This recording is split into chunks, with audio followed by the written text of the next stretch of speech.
Hello, good morning बच्चों, have a nice day. जैसे कि हम सेकंड चैप्टर स्टार्ट कर चुके हैं और सेकंड चैप्टर का जो टॉपिक है पोटेंशियल एंड पोटेंशियल डिफरेंस वो हम पढ़ चुके हैं। और मैंने एक चीज उसके साथ में ऐड की थी कि जब इंफिनिटी पे आपका पोटेंशियल डिफरेंस ये बोल दे कि जीरो नहीं है, तब आपको निकालने के लिए बोल दे कि पोटेंशियल निकालो, तब भी आपको क्या करना है, जो इंफिनिटी पे जो पोटेंशियल दे रखा है ना उसको भी ऐड करना है।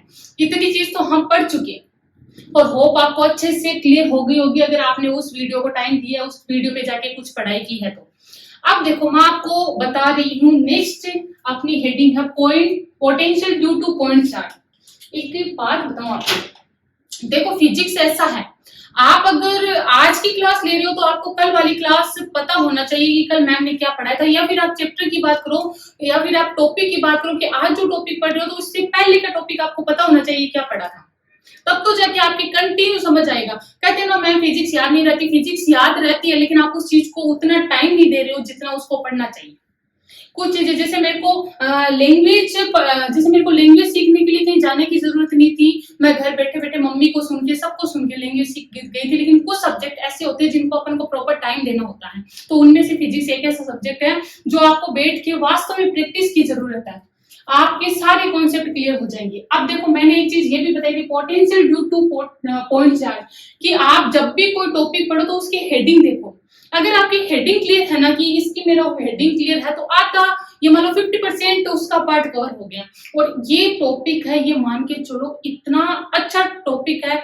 इस टॉपिक में हाँ कंसेप्ट लगते हैं, कुछ कंसेप्ट लगेंगे, लेकिन अगर आपने अच्छे से इस टॉपिक को क्लियर कर लिया, देखो एक तो होता है रटना, एक होता है समझना।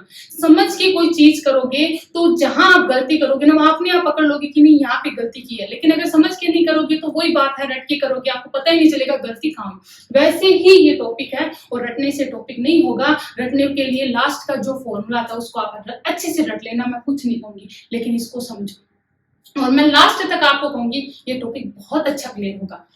क्या है potential due two point charge? तो सबसे पहले तो आपको पता होना चाहिए कि पॉइंट चार्ज है, इसका मतलब मैम ने कहा था जो आपको दे रखा है उसको सबसे पहले लिख लो, एक पॉइंट चार्ज क्यों है, जिससे पोटेंशियल कैलकुलेट करना। पोटेंशियल किसी ना किसी डिस्टेंस पे तो करना ही होगा, तो मैंने वो डिस्टेंस क्या मान ली, r डिस्टेंस है, उस पे पॉइंट P है, उस पे पोटेंशियल कैलकुलेट करना।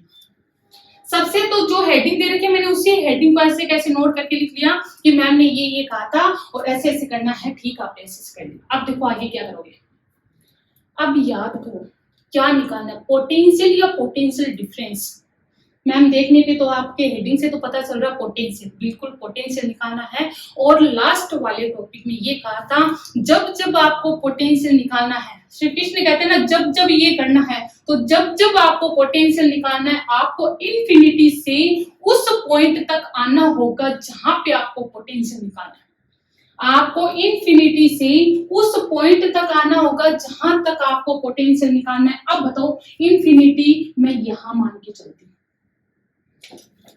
थोड़ा सा इसकी ब्यूटी को बढ़ाने के लिए इसको मैं रेड कर देती हूँ, लो, ताकि सुंदर लगे। फर्स्ट थिंग फिजिक्स को सुंदर बनाना है।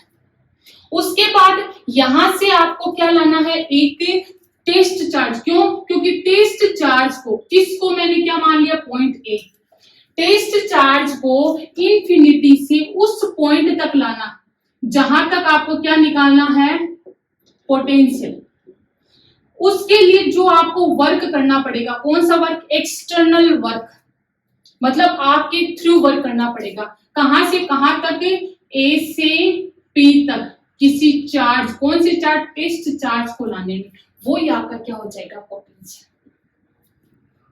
मैम पी से ए तक निकाल लूं तो, ए से पी तक ला रहे हो, अगर मैं पी से ए तक निकाल लूं तो ये मैंने आपको पीछे बताया था, पोटेंशियल तो क्या होगा, इंफिनिटी से ही पी तक लाना है। लेकिन भूल से या फिर किसी भी रीजन से अगर आपने पी से ए तक जाने का रास्ता बना लिया है तो उसका उल्टा कर दो, क्योंकि मैंने पीछे ही बताया है अभी पॉइंट में, वी नो दैट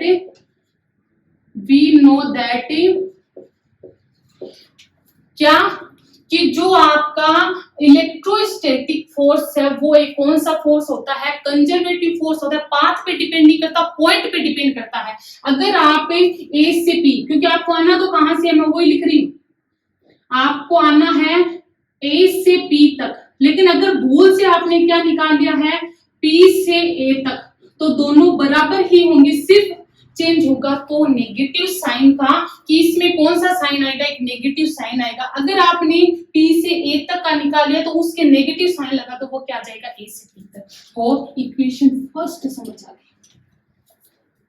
अब अपन को निकालना क्या है, पोटेंशियल। क्या निकालना है, पोटेंशियल, पोटेंशियल एट पॉइंट कौन से पे, P। क्या होगा, पोटेंशियल P पॉइंट पे आपको एक्सटर्नल वर्क करना है, कहां से, A पॉइंट से कहां तक आना है, P तक, और किसको लेके आना है, टेस्ट चार्ज को लेके आना है। तो ये इक्वेशन नंबर हो जाएगी 2। अगर आपके पास एक्सटर्नल वर्क आ गया A से P तक का, उसको डिवाइड कर देना Q नॉट से, आपके पास पोटेंशियल आ जाएगा। मैम ये तो बहुत इजी है। अगर आपके पास ये आ गया और इसकी जगह आपने वैल्यू पुटअप कर दी तो आपके पास तो वीपी की वैल्यू है, वही आपका पोटेंशियल है पॉइंट पी पे। अब आपका है कि ये वैल्यू कहां से निकालें, कहां से निकालें। चलो इसके लिए लेट अस कंसीडर फिजिक्स और मैथ्स, दो ऐसे हैं अपन को बहुत सारी चीजें मानना पड़ता है। तो मैं ये करती हूँ, मेरे को इस चार्ज को इंफिनिटी से लेके आना है, लेकिन मैं एक बार इंफिनिटी पे ना लाके मैं इस चार्ज को यहां रख दूं, इस चार्ज को यहां रख दूं। हाँ मैम रख सकते हो। जो इससे कितनी डिस्टेंस पे है, अक्स डिस्टेंस पे। अब देखो एक चीज मैंने आपको बताई नहीं, बता देती हूँ। आप जब इंफिनिटी से चार्ज को लेके आते हो तो आपको धीरे धीरे लेके आना है। क्यों मैम, क्योंकि जब आप धीरे धीरे नहीं लेके आओगे, मतलब धीरे धीरे का मतलब कांस्टेंट वेलोसिटी से मोशन नहीं करवाओगे, तब आपकी वेलोसिटी चेंज हो जाएगी, और वेलोसिटी चेंज होने पर चार्ज की एनर्जी चेंज हो जाती है। तो आपको कोई भी चार्ज को अगर इलेक्ट्रिक फील्ड से एक पॉइंट से दूसरे पॉइंट तक ले जाना है, और या फिर आपको इंफिनिटी से पॉइंट पी तक लाना है, तो आपको उसको धीरे धीरे लाना है। ओके मैम, हम इतनी जल्दी नहीं करेंगे, हम उस चार्ज को धीरे धीरे ही लाएंगे, पकड़ के धीरे धीरे लाना। अच्छा, अब मेरे पास, मैंने उस चार्ज को एक बार इंफिनिटी से ना लाके मैंने एक बार रख दिया यहां, कहा, जो चार्ज दे रखा उससे अक्स डिस्टेंस पे, और आपको पता है आपके पास ये चार्ज, ये तो चलो टेस्ट चार्ज है, टेस्ट तो टेस्ट करने के लिए आता है, अपना कोई भी रोल नहीं फैलाता कि मैं किसी को दुखी नहीं करूंगा, लेकिन इसको नहीं पता कि ये अगर किसी के पास रखा जा रहा है तो इसको अपने घर से निकालने के लिए बहुत सारे इंतजाम दूसरे लोगों ने कर रखे। तो होगा क्या, जैसे इसको यहां रखोगे, जैसे ही इसको यहां रखोगे, कूलाम्स लॉ क्या कहता है, एक चार्ज के पास दूसरा चार्ज आने पर उस पे एक फोर्स लगता है। तो ये क्या करेगा, ये इस पे एक फोर्स लगाएगा, और क्या करेगा, ये पॉजिटिव है, इसको दूर भेजने की कोशिश करेगा खींचा, और उस फोर्स को कहते हैं इलेक्ट्रोस्टैटिक फोर्स, Fe, खींचा। क्योंकि पसंद नहीं करेगा, और पसंद नहीं करेगा तो आपको पता है दो फोर्स अगर दोनों के बीच की कुछ ना कुछ डिस्टेंस है तो वो क्या करता है, फोर्स लगाता है। कूलाम्स लॉ क्या करता है, वो फोर्स अपन कैलकुलेट कर सकते हैं। चलो ठीक है, अब देखो ये चार्ज एक था, ये टेस्ट चार्ज आया, जैसे ही पास आई ये इस पे धक्का लगाएगी, तेजी से वहां जाएगा, क्योंकि अगर मैं भी किसी पे धक्का लगाती हूँ तो वो अगर जिस पे धक्का लगा रही हूँ तेजी से मूव करेगा। और मैंने कहा था टेस्ट चार्ज को स्लोली मूव करवाना है ताकि उसकी वेलोसिटी कांस्टेंट रहे। अब क्या करें मैम, ये तो धक्का लगा रहा है, टेस्ट चार्ज तेजी से जाएगा, तो आपको उस पे वर्क करना पड़ेगा। आपको क्या करना पड़ेगा, खुद एक फोर्स लगाना पड़ेगा इधर, क्योंकि ये इधर जा रहा है, इसका मतलब इसके अपोजिट में एक फोर्स और लगा दे तो ये उस फोर्स की जो वैल्यू है उसको कम कर देगा, और धीरे धीरे ये क्या करेगा, इतनी तेजी से ना जाके स्लोली मूव करेगा, करेगा नहीं करेगा। और इसके ऑपोजिट अपन ने फोर्स लगाया, वो क्या, एफ एक्सटर्नल। मैंने पीछे वाले टॉपिक में यही बताया था, एफ ई एफ एक्सटर्नल के इक्वल और डायरेक्शन में क्या होता है, ऑपोजिट। देखिए तो आप क्या कहोगे, we know that F external बराबर होगा एफ ई के, लेकिन नेगेटिव साइन की। ये इक्वेशन नंबर 3 समझ आ गया क्या? मैंने ये क्यों लिखा, एक चीज और बता दो, मैम इक्वल क्यों लिखा? इक्वल होते ही तो ये दोनों ये मूव ही नहीं करेगा। अगर इस पे ये चार्ज फोर्स लगा रहा है तो ये तेजी से उधर जाएगा, और इस पे ऑपोजिट दिशा में एक फोर्स लग रहा है, इसका मतलब वो क्या होगा, जब अगर आप इस चार्ज पे, टेस्ट चार्ज पे इसके थ्रू लगने वाला फोर्स और अपने थ्रू लगने वाला फोर्स इक्वल हो जाएगा तो ये मूव करेगा क्या? और मूव नहीं करेगा तो पोटेंशियल कहां से आएगा? आएगा क्या? क्योंकि पोटेंशियल के लिए मूव करवाना जरूरी है। कहां से? इनफाइनाइट से। एक बार थोड़ा सा इधर मूव करवा, इधर मूव करेगा तो इनफाइनाइट से तो मूव करवा ही सकते। तो अपन को मूव करवाना, मूव कब हो सकता है? स्लो डिस्टेंस से, जब इधर एफ ई जो लग रहा है वो थोड़ा सा ज्यादा हो, किससे? एफ एक्सटर्नल से। जैसे कि अगर ये चार्ज है आपका, इस पे मैं फोर्स लगा रही हूँ, अपोजिट डायरेक्शन में फोर्स लगा, लेकिन अगर उधर लगने वाला फोर्स थोड़ा सा ज्यादा हो तो ये धीरे धीरे उधर जाएगा, नहीं जाएगा? तो इस केस में होता क्या है, एफ एक्सटर्नल होता है वो लगभग इक्वल होता है किसके? एफ ई के, जिसके कारण एफ ई के कारण ये थोड़ा सा डिस्प्लेस्ड हो जाता है डी एक्स डिस्टेंस। मतलब था यहां तक, लेकिन ये चल के इधर आ जाता है क्योंकि एफ ही ज्यादा है हल्का सा किससे? एफ एक्सटर्नल से, हल्का सा। लेकिन अपन क्या करेंगे इस केस में, है तो कंडीशन तो ये है, लेकिन इस केस में अपन मान के चलेंगे एफ एक्सटर्नल इक्वल होगा एफ ई के, बस मान के। राइट तो ये है, राइट तो ये है, लेकिन अपन मान के ये चलेंगे। कौन सी इक्वेशन था कि ये बराबर होंगे और साइन में ऑपोजिट। अगर क्योंकि एफ ई तो मैं निकाल सकती हूँ, उसके नेगेटिव साइन लगाती है, एफ एक्सटर्नल आएगा नहीं आएगा, तो we from Coulomb's law, Coulomb's law क्या कहता है? एफ इक्वल क्या होता है कि एक चार्ज क्यू, दूसरा क्यू नॉट, और दोनों के बीच की डिस्टेंस कितनी है? X square. ये तो एफ ई निकाला है। अगर एफ एक्सटर्नल निकाले तो क्या होगा? एफ ई के नेगेटिव साइन लगा दूं तो नेगेटिव, ये इक्वेशन नंबर 4। मेरे पास एफ एक्सटर्नल आ गया, और एफ एक्सटर्नल आते ही मैं वर्क भी निकाल सकती हूँ, स्मॉल वर्क। क्यों? क्योंकि अभी थोड़ा सा डिस्प्लेसमेंट हुआ है, तो स्मॉल वर्क कितना होगा? F D x. एफ कितना है? एक्सटर्नल वाला ही लेना है क्योंकि एक्सटर्नल ही चाहिए अपन को, तो माइनस के Q Q not x square D x. Total work done, total work done क्या हो जाएगा? डब्ल्यू ई एक्सटर्नल टोटल, और डब्ल्यू ई एक्स से डिनोट कर दो, टोटल कैसे करें? मैंने क्या किया है, इस पॉइंट पी के पास चार्ज क्यू नॉट लिया है, यही तो किया है। लेकिन अगर मैं इस पॉइंट को यहां लेती तो मेरे को क्या करना पड़ता? वर्क कितना करना पड़ता? ये पॉइंट कहां पे? आर, आर से कहां लेके जाना पड़ता? इनफाइनाइट से, क्योंकि ये क्यू नॉट किसके पास है? पी के पास ही है, तो मैं इसको यहां से यहां तक लेके जा सकती हूँ। तो टोटल वर्क डन मेरे को निकालना है। अभी मैं निकाल किस कर सकती हूँ? मैं निकाल सकती हूँ आर से इनफाइनाइट जाने का, क्योंकि इस डिस्टेंस के आसपास ही क्यू नॉट ले रखा है। मैं टोटल वर्क डन निकाल लूं कहां से कहां तक का? इस पॉइंट से यहां जाने का। ये पॉइंट कितनी डिस्टेंस पे? आर पे, तो आर से मैं कहां जाने का निकाल लूं? इनफिनिटी तक। तो आर से इनफाइनाइट का निकाल लूं, और उसके बाद तो मेरे पास क्या? आर से इनफाइनाइट, मतलब आर पे कौन सा पॉइंट है? पी, और इनफाइनाइट तो या फिर ये लिख दूं पी से ए तक। अब मैं वर्क डन निकाल रही हूँ पी से ए तक, निकाल लो, कोई दिक्कत नहीं है। आपको यहाँ ए से पी तक चाहिए पोटेंशियल निकालने के, लेकिन आपके पास है, अगर पी से ए तक आ गया, उसके नेगेटिव साइन लगाती ए से पी का आ जाएगा। ठीक है, निकाले। मैंने क्या किया है, मैं निकाल रही हूँ पी से ए तक टोटल वर्क डन। ये तो स्मॉल था, अब टोटल में कहां से? आर से इनफाइनाइट, तो कितना हो जाएगा? एफ ई एक्स की वैल्यू रख दूं डी डब्ल्यू ई एक्स। अगर इस वर्क का आर से इनफाइनाइट तक निकालो तो वो टोटल वर्क आएगा नहीं आएगा? इस स्मॉल वर्क का जो आपने किया है उसका आर से इनफाइनाइट तक निकालो तो टोटल वर्क आएगा नहीं आएगा? डी डब्ल्यू की वैल्यू पुट कर दो, कितनी आ जाएगी? डब्ल्यू ई एक्सटर्नल पी से ए कितनी आएगी?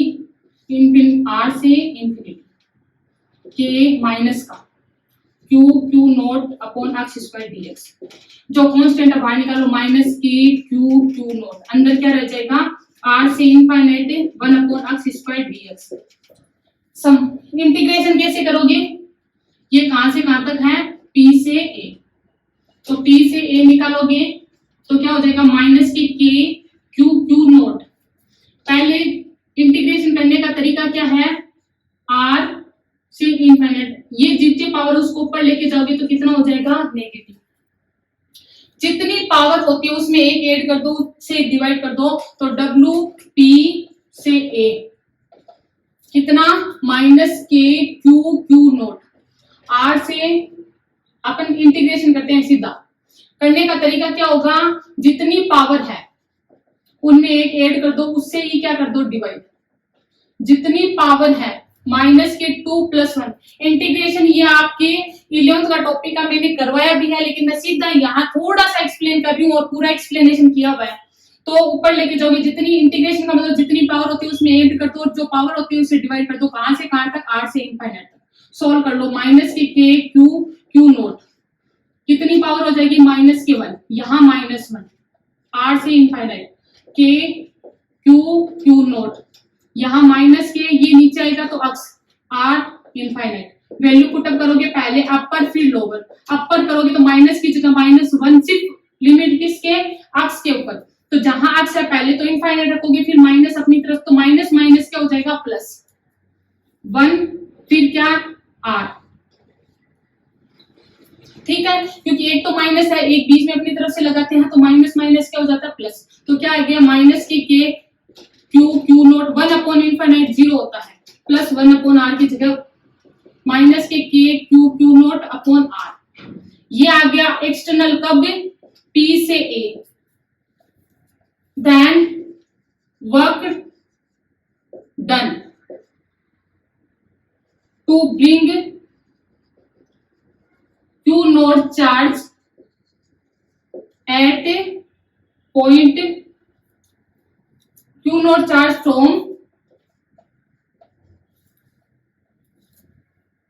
A to P। अपन को तो P से नहीं A to P चाहिए, तो A to P कितना हो जाएगा, जो इसके माइनस साइन लगा दो जो दिया हुआ है, माइनस माइनस क्या हो जाएगा प्लस के क्यू नोट अपॉन r। ये वर्क हो गया A से P तक। टोटल अपन को तो क्या निकालना है, देन पोटेंशियल, पोटेंशियल कितना हो जाएगा, potential P Vp equals to क्या होता है, W एक्सटर्नल कौन सा, A से P upon Q note. Value put up करो तो क्या हो जाएगा, के Q naught upon r upon Q note से क्यू नोट कैंसिल, तो Vp कितना आ जाएगा, के क्यू अपॉन r। और ये आपका क्या है, पोटेंशियल पॉइंट चार्ज के थ्रू, इसकी वैल्यू याद रख लेना। अब आपको कितने का भी निकाल सकते हो, अगर एक का पता चल गया तो कितने का भी निकाल सकते हो। आपको क्या करना है, के तो कांस्टेंट, किस चार्ज का निकालना है, 2q चार्ज। अगर आपके पास 2q चार्ज होता और 10 डिस्टेंस पे होता तो r की वैल्यू कितनी ले लेते 10, और q की वैल्यू कितनी ले लेते 2q। कितना भी निकाल सकते हो, ये डेरिवेशन है, अच्छे से इसको देख लेना, क्योंकि इस चैप्टर में अगर ये समझ आ गया तो ये मान लेना ये पूरा चैप्टर इतना इजी है, आराम से समझ आ जाएगा। और मैं पढ़ा रही हूं तो होप इतना तो आएगा ही, ठीक है, इसको कर लो। पॉइंट चार्ज, नेक्स्ट टॉपिक है potential due to a system of charge, due to a system of charge। आपके पास एक सिस्टम है जिसमें बहुत सारे चार्जेज हैं। अपन सारे टॉपिक में यही करते आ रहे हैं कि सबसे पहले एक का निकालते हैं, उसके बाद अपन क्या करते हैं, बहुत सारे इंडिविजुअल चार्ज होते हैं उनका पोटेंशियल निकालेंगे। अब देखो सबसे इजी काम है इस डेरिवेशन को करना, क्यों, क्योंकि पोटेंशियल एक स्केलर क्वांटिटी। ये तो समझ आ गया ना पोटेंशियल स्केलर क्यों है, क्योंकि पोटेंशियल का फॉर्मूला होता है V = W upon Q। Work भी एक क्या होता है स्केलर, चार्ज भी क्या है स्केलर, देन पोटेंशियल क्या होगा स्केलर। तो आपको पता होना चाहिए पोटेंशियल एक स्केलर क्वांटिटी है, मींस इसकी न तो डायरेक्शन होती है और न ही क्या डायरेक्ट, मींस इसका मैग्नीट्यूड डायरेक्शन नहीं होती है। अब देखो अपने पास बहुत सारे पॉइंट चार्ज हैं, Q1, Q2, Q3, Q4, Qn। आपको बोल दे पॉइंट P पे, आपको बोल दे पॉइंट P पे आपको क्या निकालना है, पोटेंशियल निकालना है सिस्टम ऑफ चार्ज का। मतलब ये टोटल चार्ज है, इनके थ्रू पॉइंट P पे आपको क्या निकालना है, पोटेंशियल कैलकुलेट करना है। कैसे करोगे, वही सबसे पहले इंडिविजुअल चार्ज दे रखा है तो सभी इंडिविजुअल चार्ज का निकाल लो, उसके बाद सबको ऐड कर दो तो क्या आ जाएगा, total potential at point P। तो सबसे पहले मैं लिख के चलती हूँ, potential due to charge Q1, potential due to charge Q1 at point P। इस पॉइंट पे पहले तो Q1 जो कितनी डिस्टेंस पे R, फिर Q2 जो कितनी R2, फिर Q3 जो कितनी R3 और Q4 R4 डिस्टेंस पे Qn Rn। सारे डिस्टेंस पता है तो पोटेंशियल का फॉर्मूला क्या था, पॉइंट चार्ज के थ्रू पहले Q1 चार्ज है तो कितना हो जाएगा K, कौन सा चार्ज है Q1, डिस्टेंस कितनी R1। इक्वेशन फर्स्ट सबसे इजी डेरिवेशन, क्योंकि पॉइंट चार्ज का निकाल लिया, ये पॉइंट चार्ज है, इसके थ्रू इस पॉइंट पे कितना चार्ज Q1, डिस्टेंस कितनी है R1, तो पोटेंशियल कितना होगा K Q1 R1। दूसरा पोटेंशियल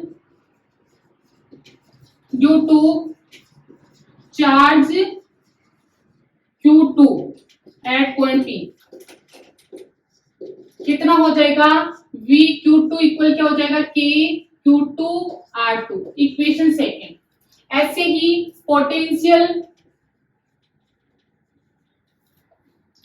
पोटेंशियल ड्यू टू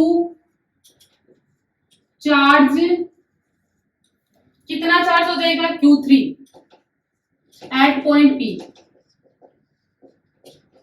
तो क्या हो जाएगा पोटेंशियल Q3 चार्ज के थ्रू K, कौन सा चार्ज है Q3 चार्ज है, डिस्टेंस कितनी है R3।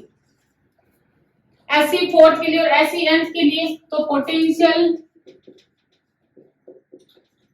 Due to charge Q4 at point P कितना हो जाएगा, V Q4 equals to K Q4 R4। और ऐसे ही potential due to charge Qn at point P कितना हो जाएगा, V Qn equals to K Qn, then total potential at point, तो सबको क्या कर दूंगी 8, तो क्या हो जाएगा V equals to V1 plus V2 plus V3 plus V4 plus Vn, सबको क्या कर दूंगी ऐड कर दूंगी।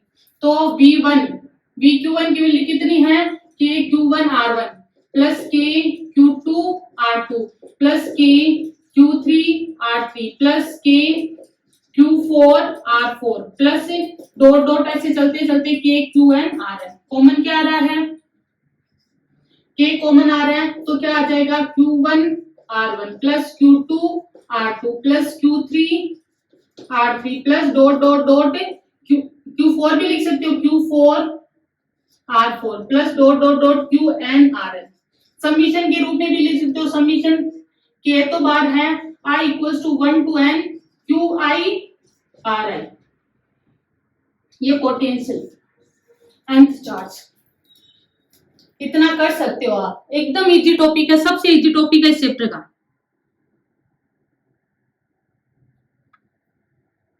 देख लो पूरा ऐसे कैसे उतार लो।